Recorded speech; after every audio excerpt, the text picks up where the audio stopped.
एक युवा शिष्य अपने गुरु के साथ पहाड़ों में साधना कर रहा था, लेकिन मन में उमड़ती घुमड़े विचारों ने उसे कभी शांति का अनुभव नहीं करने दिया।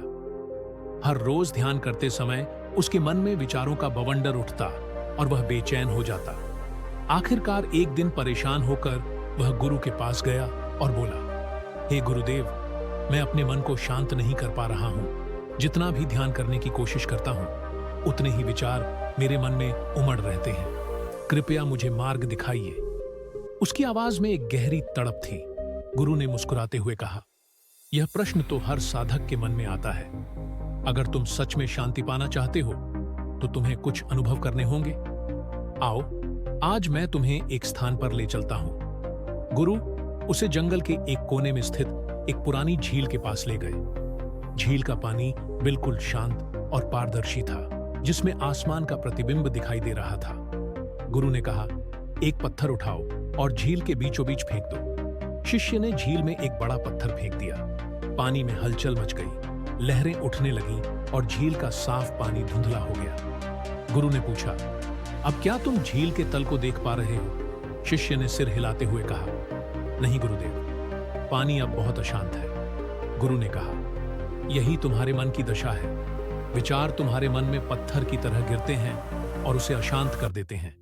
शांति पाने का तरीका यह नहीं है कि तुम इन विचारों से लड़ो या उन्हें रोकने की कोशिश करो।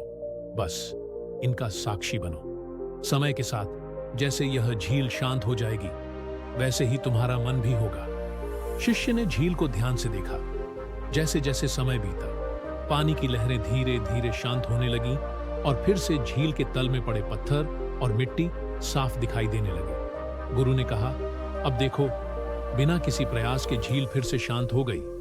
इसी तरह जब तुम विचारों के साथ बहने से इनकार करोगे और उन्हें केवल देखोगे, तो तुम्हारा मन भी शांत हो जाएगा। शिष्य ने इस उपदेश को आत्मसात किया, लेकिन मन की हलचल शांत करना इतना आसान नहीं था। वापस आश्रम लौटने के बाद उसने ध्यान में बैठकर गुरु की बातों को ध्यान में रखते हुए अभ्यास करना शुरू किया।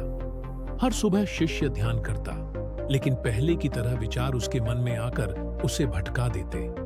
वह अक्सर सोचता, मैं इन विचारों को रोक क्यों नहीं पा रहा हूं? क्या मैं सही साधना कर रहा हूं? लेकिन फिर उसे गुरु की बात याद आई, विचारों से लड़ाई नहीं करनी है, उन्हें देखना है। शिष्य ने धीरे धीरे अपनी साधना का तरीका बदल दिया। अब वह विचारों को रोकने के बजाय उन्हें आने जाने देता और बस उनका साक्षी बनता। उसने देखा कि जितना वह विचारों से दूर रहकर उन्हें देखता था, वे उतने ही कमजोर हो जाते थे। एक दिन ध्यान करते हुए उसने महसूस किया कि विचार आने के बावजूद वह उनसे प्रभावित नहीं हो रहा था। वे बस बादलों की तरह आकर चले जा रहे थे और उसके भीतर का आकाश स्थिर और शांत था। गुरु ने उसे एक और तकनीक सिखाई।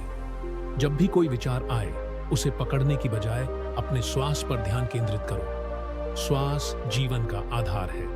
यह तुम्हें वर्तमान में लेकर आता है। विचारों को पहचानो, लेकिन उनसे जुड़ नहीं। इस सुझाव के बाद शिष्य ने हर बार जब भी कोई विचार आता, उसे बिना किसी प्रतिक्रिया के स्वीकार किया और अपनी सांसों पर ध्यान केंद्रित करने लगा। धीरे धीरे उसे महसूस हुआ कि उसके मन की गतिविधियां कम हो रही हैं और उसके भीतर की हलचल शांत होने लगी थी। अब शिष्य ने अपने मन के स्वभाव को और गहराई से समझना शुरू किया। उसे अनुभव हुआ कि विचारों का आना स्वाभाविक है, लेकिन जब तक हम उनसे चिपक नहीं, वे खुद ही चले जाते हैं। विचारों को पकड़ने की प्रक्रिया ही हमारे मन को अशांत करती है। जब विचारों को केवल देखा जाता है, तो वे निरर्थक हो जाते हैं और मन अपने स्वाभाविक शांति की ओर लौट जाता है। शिष्य की साधना धीरे धीरे गहरी होती चली गई। अब वह ध्यान के दौरान अधिक समय तक शांत रह सकता था और जब विचार आते भी थे, तो वे उसे विचलित नहीं कर पाते थे। एक दिन गुरु ने उससे पूछा, अब तुम्हें कैसा अनुभव हो रहा है? शिष्य ने कहा, हे गुरुदेव, मैं पहले से बहुत शांत हूं, लेकिन अब भी कभी कभी विचार आते हैं। गुरु ने कहा, यह अच्छा संकेत है। विचार आना बुरा नहीं है, विचारों से जुड़ना बुरा है। अब तुम उस बिंदु पर हो जहां तुम विचारों को देख सकते हो और उन्हें जाने दे सकते हो। यही साक्षी भाव है। गुरु ने आगे समझाया, जब तुम्हारा मन शांत होता है, तो यह दर्पण की तरह साफ हो जाता है। इस स्थिति में तुम अपने असली स्वभाव को देख सकते हो। शांति कोई बाहरी चीज नहीं है, यह तुम्हारे भीतर ही है, जैसे झील के नीचे की सतह हमेशा मौजूद होती है। शिष्य अब समझ चुका था कि शांति पाने के लिए बाहर की दुनिया को नियंत्रित करने की जरूरत नहीं है। असली शांति भीतर की यात्रा में है।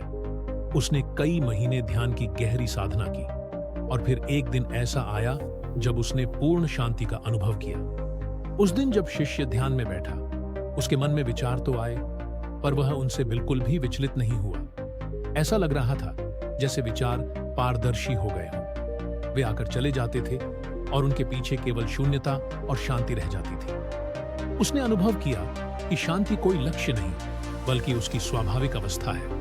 इस अनुभव के बाद शिष्य के भीतर की अशांति हमेशा के लिए समाप्त हो गई थी। शिष्य ने गुरु के पास जाकर कहा, गुरुदेव, अब मैं समझ गया हूं कि असली शांति कहां है। मैंने बहुत प्रयास किया, लेकिन अंत में मुझे महसूस हुआ कि शांति तो पहले से ही मेरे भीतर थी। मैंने उसे बाहर खोजने की कोशिश की, जबकि वह हमेशा मेरे साथ थी। गुरु ने मुस्कुराते हुए कहा, सही कहा, तुमने शांति हमारे स्वभाव में ही है। इसे खोजने की आवश्यकता नहीं है, बस इसे पहचानने की जरूरत है। तुमने इस सत्य को अनुभव कर लिया है, अब यह तुम्हारे जीवन का हिस्सा बन जाएगा। शिष्य ने गुरु को प्रणाम किया और अपने साधना पथ पर आगे बढ़ता गया। अब वह जीवन की हर स्थिति में, चाहे कितनी भी हलचल क्यों ना हो, अपनी आंतरिक शांति को बनाए रखता था। उसके मन का दर्पण अब पूरी तरह से साफ था और उसमें केवल शांति और स्थिरता का प्रतिबिंब था। यह कहानी इस बात को स्पष्ट करती है कि शांति बाहरी परिस्थितियों से नहीं आती, बल्कि यह एक आंतरिक अनुभव है। जब हम अपने विचारों को साक्षी भाव से देखते हैं और उनसे जुड़ते नहीं, तब हमारे भीतर की शांति स्वतः प्रकट हो जाती है। यही शांति जीवन की सच्ची समझ का आधार है और यही साधना का अंतिम उद्देश्य भी है। तो दोस्तों, उम्मीद करता हूं कि यह कहानी आप लोगों को अच्छी लगी होगी। दोस्तों के साथ जरूर साझा करें और इस वीडियो को एक लाइक जरूर कर देना और चैनल को सब्सक्राइब कर लेना। मिलते हैं एक और नई वीडियो में। तब तक के लिए दिल से धन्यवाद।